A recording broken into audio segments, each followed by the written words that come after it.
UFO whistleblower. Democrats and the media didn't waste much time to blame climate change. Conspiracy theorists claim there must be a second one making him visible. The point is, shouldn't we be encouraging people to ask honest questions?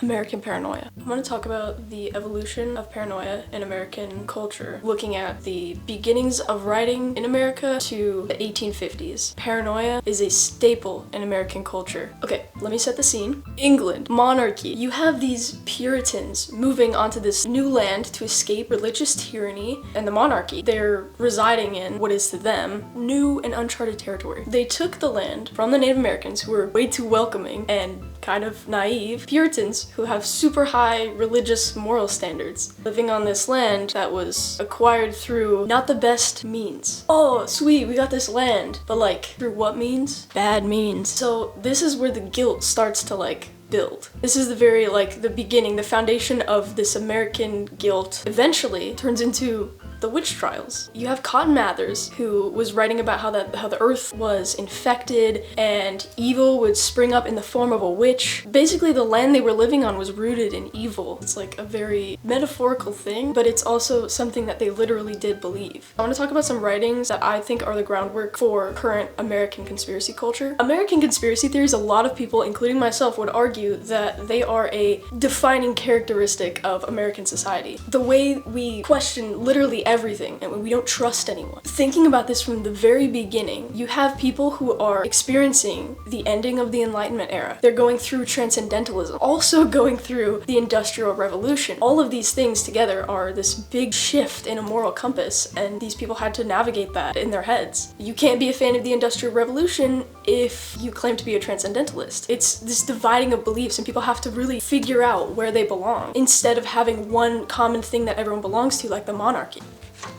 You have Poe with Telltale Heart and The Raven, which are both psychological horrors. In Edgar Allan Poe's The Telltale Heart, the guilt builds up and he can hear the heart pounding under the floorboards. And this is such a good metaphor for America. And they're also two of the most influential pieces of early American literature, and they're both about a guy going insane. Washington Irving with Rip Van Winkle and Nathaniel Hawthorne with Young Goodman Brown. Let me quote you right now. "A stern, sad, darkly meditative, a distrustful if not desperate man did he become from the night of the fearful dream." Nathaniel Hawthorne. Those are also both stories about a guy going crazy. They all get driven to madness. It's almost like a lot of people at this time were being driven to madness. This is a reflection of that. There's a lot of moral conflict and a lot of religious themes and a lot of intense distrust for reality. So you have all of these stories in the Romantic era, this psychological fiction, a brand new genre that contribute to this bigger picture of paranoia and guilt and fear and hysteria that we still see in America today.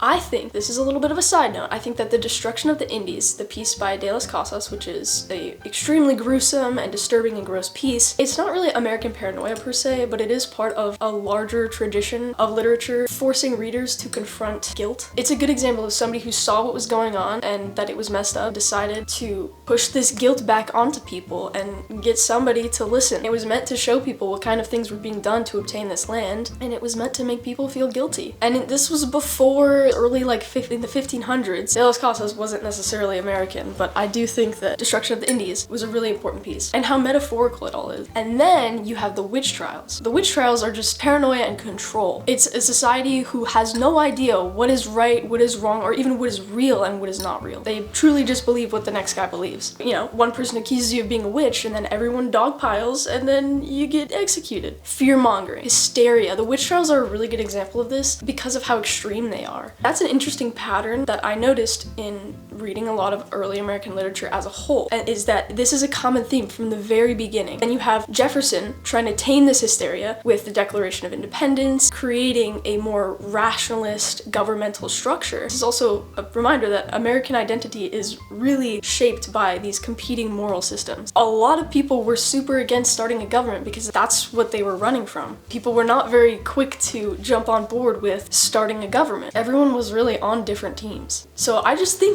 these people must have been so out of it, especially compared to the rest of the world, which is already established. It's kind of outside of the scope of what's going on around the rest of the world because it's new. a lot of people arguing with themselves. That's sort of where the psychological horror aspect comes in with Poe and Irving and Hawthorne. And even Davis with Life in the Iron Mills, that's a really compelling story. She's talking about the Industrial Revolution. She's calling it out. She's saying, guys, this is a bad thing. This is a bad thing. I can feel it. The root of guilt is fear. These people were afraid of something, and it was making them feel guilty because they didn't have a set of beliefs for everyone. That's really cool. These writers also ensured that. They laid everything out for people to see in different ways, in creative ways. I think that the common fear was that there was no common fear. Everyone was afraid of a different thing. Before it was the monarchy, but now they're free. I love Anne Bradstreet and Emily Dickinson, and they sort of do the same thing. I just want to include them because they're also doing the same thing, just in a different niche. They're talking about the struggles of women. They're doing the same thing that Las Casas is doing through a completely different way. They're doing the same thing. They're pushing a guilt onto people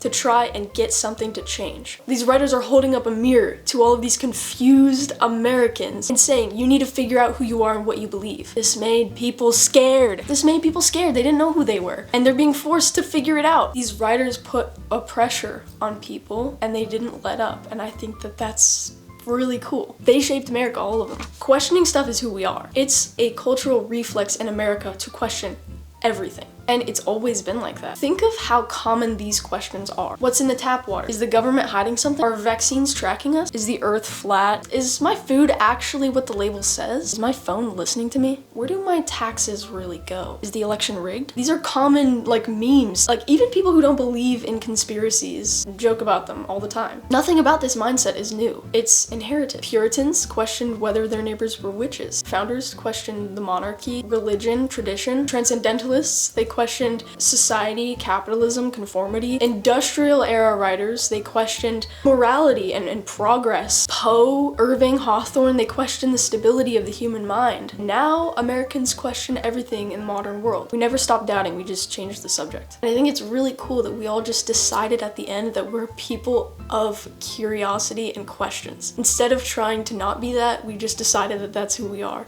And you can still see all of that today.